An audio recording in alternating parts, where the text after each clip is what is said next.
क्या पल्लवी अपनी दिल की बात इशिता और शगुन से कह पाएंगी? दोस्तों, जानने के लिए सब्सक्राइब कर दीजिएगा हमारे इस चैनल को।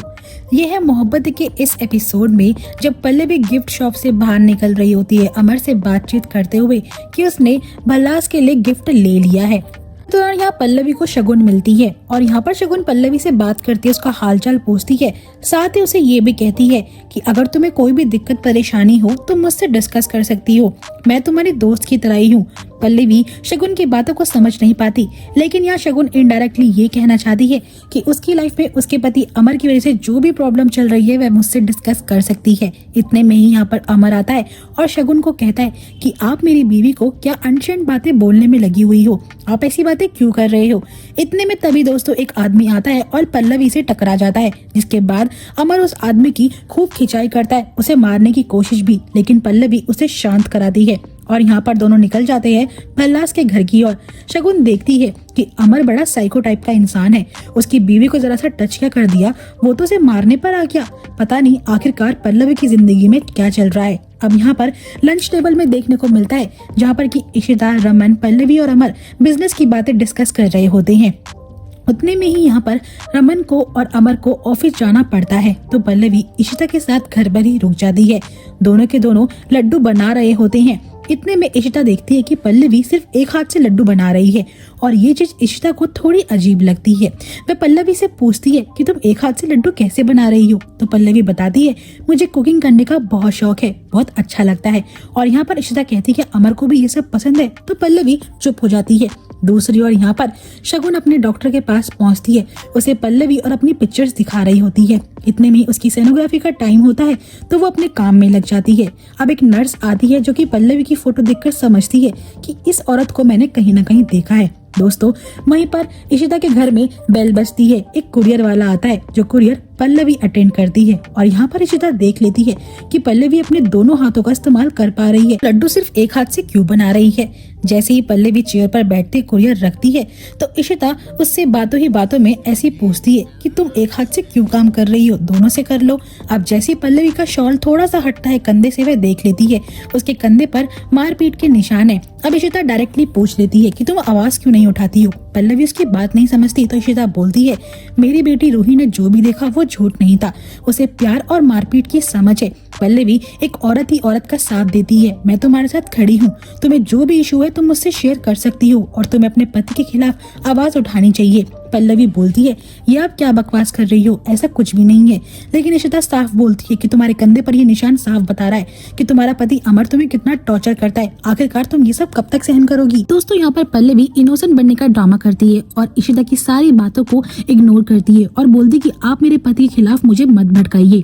लेकिन यहाँ पर इशिता फोर्स करते हुए बोलती है तुम मुझे अपना समझो, मुझे बताओ आखिरकार अमर तुम्हें टॉर्चर क्यों करता है। तभी यहाँ पर अमर और रमन दोनों आ जाते हैं, जिसे देखकर पल्लवी घबरा जाती है और जानबूझकर वह अपने पति के पास जाकर बोलती है कि हम इन दोनों का केस नहीं लड़े। रमन कहता है कि एकदम से क्या हुआ है, अमर भी पूछता है। तो यहाँ पर पल्लवी कहती है इशिता दी मुझे अमर के खिलाफ भड़का रही हैं कि मेरे पति मुझे मारते, डोमेस्टिक वायलेंस का केस फाइल करूँ मैं आपके खिलाफ, इसलिए अब मुझे इनके घर में एक पल भी नहीं रुकना है, हमें यहाँ से जाना होगा। यहाँ पर रमन कहता है कि मेरी बीवी को गलत फहमी हुई होगी, इशिता तुम इनसे माफी मांगो। लेकिन इशिता कुछ भी नहीं बोलती है और पल्लवी अपने पति का हाथ पकड़कर जाने की तैयारी करती है।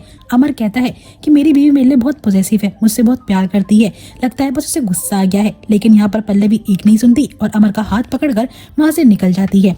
रमन यहाँ पर इशिता से बोलता है कि अब तुमको ठंड पै गई, अब तुम्हें अच्छा फील हो रहा होगा ना कि अब वो लोग चले गए, अब केस कौन लड़ेगा। इशिता बोलती है कि मैं भी शांत रह के बातों को इग्नोर नहीं कर सकती हूँ। रमन गुस्से में वहां से निकल जाता है। यहाँ पर संतोष जो होती है और इशिता की माँ मीका को एक कैफे में बुलाते हैं, जहाँ पर कि संतोष कहती है कि हमें मीका से इस बारे में बात करनी होगी। जैसी मीका आती है वे पहले पूछती कि इशिता ठीक तो है ना, लेकिन यहाँ पर दोनों बताती हैं कि तुम्हें हमारे प्लान में हमारा साथ देना होगा। मीका पूछती कैसा प्लान। संतोष कहती है कि आज तुमने रोमी के साथ वो चीजें शेयर करी तो यहाँ पर सारिका को जलन महसूस होने लग गई थी, उसे गुस्सा आ रहा था कि आखिरकार तुम रोमी के साथ क्यों घूमती हो। तो हमारा प्लान बस ये है कि मीका तुम्हें रोमी के साथ अपनी नजदीकियां बढ़ानी होगी, सारिका को ये दिलाना होगा एहसास कि तुम उसके दोस्त से ज्यादा हो, तुम्हारे बीच कुछ चल रहा है जिसकी वजह से गुस्से में आकर वह ये घर अपने आप छोड़ के चली जाए। मीका को पहले तो ये सब गलत लगता है, वे बोलती है कि ये सब करना जरूरी है, क्या पता इसका कुछ अपोजिट रिएक्शन मिल जाए। लेकिन यहाँ पर दोनों बहुत श्योर होती है सारिका को भगाने के लिए हमें इस प्लान को कामयाब करना ही पड़ेगा। मीका इस बात के लिए मान तो जाती है, लेकिन उसके मन में एक डाउट है। दूसरी ओर यहाँ पर जैसे ही अमर अपनी बीवी के साथ घर पहुंचता है, एक बार फिर से उसकी चोट पर हाथ रखकर उसे टॉर्चर करता है। पल्लवी कहती है अमर मुझे दर्द हो रहा है, लेकिन अमर कहता है कि आज तो तुमने बहुत अच्छा काम करा, जिस तरह तुमने बल्लास के घर में मेरी तारीफ करी, मेरा साथ दिया, मैं काफी इम्प्रेस हूँ।